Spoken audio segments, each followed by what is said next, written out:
Kapatay na naman. Gusto tumatawag sa akin. Pre, game ako. Huwag mo istorbohin. Tinan mo ang partner ng KD ko. In-game? Kahapon ka pa naglalaro Natulog ka ba? Tulog. Greg, malala. Pre-promotion match ko na to. Ano ba kailangan mo? Wow. Sorry Gusto lang sana kita kayain ng badminton. Hangout lang sana. Ikaw pa yung Oo, galit. pre. Tinan mo. KD ko ang pangit na. Storbo ka sa akin eh. Pre, laro ka ng laro dyan sa PC mo. Di ka pa yata tumatay dyan sa upuan mo, no? Sobra na yan, tol. Nakakasama na yan sa kalusugan mo.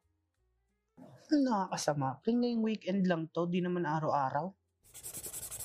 So every weekend, ganyan ka. Pre, kilos-kilos naman dyan. Baka anong mangyari sa'yo? Puro ka na lang laro at kain? Di na maganda yan. O, mo. Tol, anong pwede mangyari sa akin? Ituloy mo yung katamaran mong yan. Baka magka-diabetes ka na.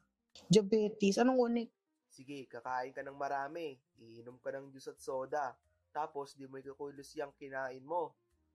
So, kaya mo pupunta yung kinain mo, Yung carbs sa pansit canton, kanin at tinapay, tapos yung sobra-sobrang asukal sa juice at soda na naiinom mo, sa tingin mo, kaya ng insulin ng katawan mo yan? Sorry pre, nasigawan kita. Alam ko na ang kailangan kong gawin. X sa katamaran. Oo, goods yan tol. Tara, pumalo na lang tayo dito sa court. Sige pre, on the way.